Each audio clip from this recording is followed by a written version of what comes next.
आयुर्वेद में कहा जाता है कि बीमारी को आने से पहले ही उसका रोकथाम कीजिए। वैसे ही कृषि विज्ञान में बोला जाता है, जो वैदिक कृषि है, कि बीमारी को आने से पहले ही रोकना होता है। बीमारी आने के बाद इलाज करने में थोड़ा प्रॉब्लम हो जाता है।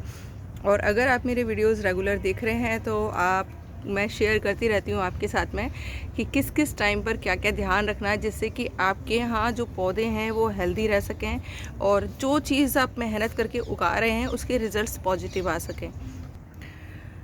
तो उसमें कुछ मैं टिप दे देती हूँ आपको। पहला टिप है, कचरा रूसी बन जाइए। मैंने जिस दिन से ये नेचुरल गार्डनिंग करनी शुरू की है, natural in the sense, natural तो पहले भी थी लेकिन कचरे को मैनेज करके गार्डनिंग करना स्टार्ट किया, उस दिन से ठान लिया था कचरा रूसी बन जाना है। मतलब अपने घर का कोई भी वेस्ट बाहर नहीं फेंकना है जो कि रिसाइकल हो सकता हो या डिकम्पोज्ड हो सकता हो, और वो आप देख रहे हैं शुरुआत से मेरे वीडियोस।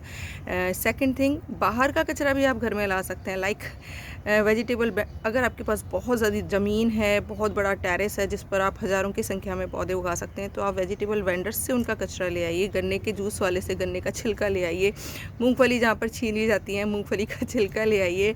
कारपेंटर से लकड़ी का मोटा बुरादा लेकर आ सकते हैं। बहुत सारे ऑप्शन हैं जिनसे कि आप अपने गार्डन को मेंटेन कर सकते हैं और जो चाहें वो उगा सकते हैं।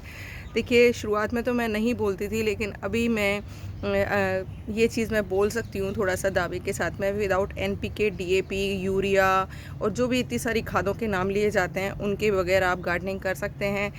पहले मुझसे लोग बहस किया करते थे, ऐसा नहीं होता है, ऐसा नहीं होता, लेकिन मैंने वो प्रैक्टिस की और रिज़ल्ट्स आपके सामने हैं।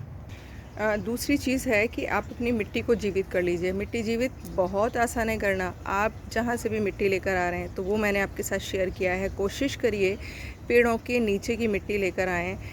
1 इंच, ज़्यादा नहीं उठानी है आपने, सिर्फ 1 इंच मिट्टी उठानी है जहाँ पर पत्तियाँ डिकम्पोज्ड होकर गिरी हुई हैं, या उन जगहों से मिट्टी लाइए जहाँ पर केमिकल बिल्कुल भी यूज़ नहीं होता होगा। काफ़ी सारे लोगों को मजबूरी में नर्सरी से मिट्टी ख़रीदनी होती है, और नर्सरी कोई भी ऑर्गेनिक नहीं होगी जहाँ पर कोई भी केमिकल यूज़ नहीं होता होगा, तो वहाँ की मिट्टी में कोई केमिकल आएगा ही आएगा। फिर भी कोशिश करिए आप, क्योंकि ढूंढने से तो भगवान भी मिल जाते हैं। ये तो मिट्टी की बात कर रही हूँ मैं। मिट्टी जीवित करने के बहुत सिंपल तरीके होते हैं। मिट्टी में आप बस ऑर्गेनिक मैटर, ऑर्गेनिक अगेन जैविक, जो भी जीवन को सॉरी किसी भी मिट्टी के प्राणी को जीवन दे सकता है, वो ऑर्गेनिक मैटर आप मिलाना शुरू कर दीजिए। बस आपकी मिट्टी जीवित होना स्टार्ट हो जाएगी। उसके अंदर इतनी असंख्य संख्या में जीवाणु उत्पन्न हो जाएंगे जो कि नाइट्रोजन, ऑक्सीजन, हाइड्रोजन और जितने भी बोरोन, कैल्शियम, आयरन, इतनी सारी जो भी चीज़ें हैं उनको मैनेज करने का काम करेंगे आपकी मिट्टी में, और आपकी मिट्टी बहुत शानदार, कहते हैं, अमृत मिट्टी बन जाएगी।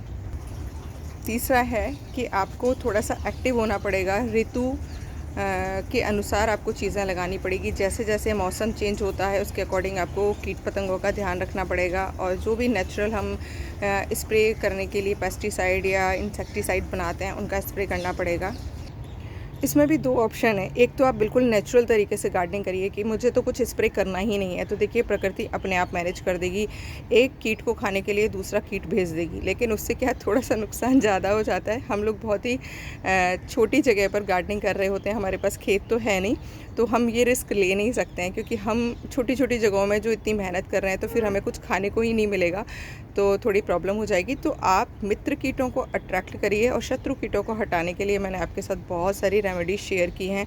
मैं देखिए अब टाइमिंग का ध्यान रखती हूँ। मुझे अब समझ आने लग गया है कि किस टाइम पर कीट पतंगे ज़्यादा एक्टिव हो जाते हैं अपनी एग लेइंग करने में या अंडे देने में, तो उस टाइम पर मैं जो भी नेचुरल बायो एंजाइम या जो भी चीज़ें बनाती हूँ वो मैं स्प्रे कर देती हूँ। और कई बार नहीं भी करती हूँ तो मेरे टेरेस पे अब काफ़ी सारी चीज़ें, टच वुड, भगवान की कृपा है कि मैनेज होना शुरू हो गई हैं।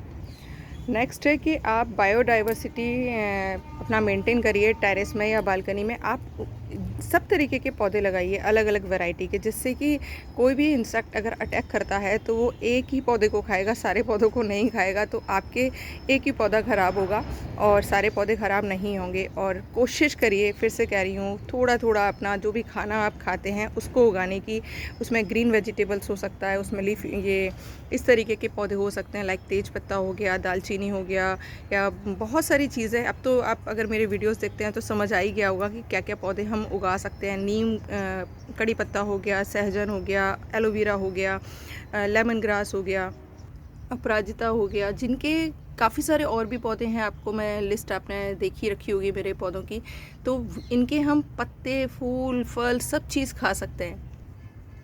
तो सिंपल सा है कि बायोडाइवर्सिटी मेंटेन करिए, सब तरीके के पौधे उगाइए जिससे कि कीट पतंगे आना शुरू हो जाएं। और अगेन इस वीडियो में मेंशन करना चाहूँगी, सीड से आप है ना कुछ सिट्रस फ्रूट उगा दीजिए, कुछ एक्स्ट्रा करी पत्ता वगैरह उगा दीजिए, जिससे कि खूब सारी बटरफ्लाइज आकर आपके टेरेस पर एग लेइंग कर पाएँ और खूब सारी बटरफ्लाइज आएँ। क्योंकि बटरफ्लाइज अपने आप में एक इकोसिस्टम का बहुत ही खूबसूरत पार्ट है, जो देखने में तो खूबसूरत हैं ही, साथ ही साथ पॉलिनेशन में भी बहुत मदद करती हैं।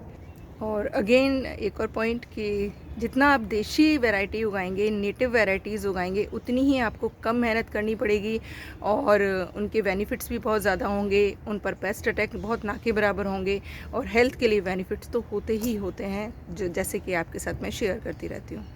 और आपको जो भी सवाल पूछना हुआ करे ना, तो प्लीज़ अभी कमेंट बॉक्स में ही लिख दिया करिए। मेरा मैसेंजर अभी वर्क नहीं कर रहा है फ़ोन ख़राब होने की वजह से, तो मैं देख नहीं पाती हूँ और रिप्लाई नहीं कर पाती हूँ। तो वो आप कमेंट बॉक्स में पूछ सकते हैं मुझे, जो भी वीडियो का है, कि क्या पूछना चाह रहे हैं। कल एक सवाल था कि सीड ग्रोन जो भी पौधे होते हैं उनके फल या फूल छोटे आते हैं, तो ये बहुत ही गलत धारणा है।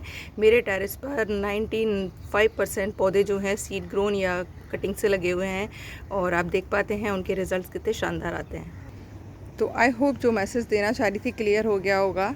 कचरा रूसी बन जाइए, बायोडाइवर्सिटी मेंटेन करिए, अलग अलग वैरायटी के पौधे उगाइए एंड ज़्यादा से ज़्यादा खाने वाले पौधे उगाइए जिनको हम खाने में यूज़ कर सकते हैं, जिनके पत्ते, फल, फूल, बीज बोते टाइम और कीड़े आते टाइम का जो टाइमिंग मैं बताती हूँ उनका ध्यान रखिए। और किसी भी तरीके के केमिकल को अपने टेरेस और बालकनी से बाहर उठाकर फेंक दीजिए। सारी चीज़ें मैनेज हो जाएंगी और मिरेकल होंगे। Thank you for watching. Channel पर बने रहिएगा इसी तरीके के वीडियोज़ के लिए। और हाँ, लास्ट में मैसेज, अच्छा सोचिए, अच्छा ही होगा। Think positive, be positive.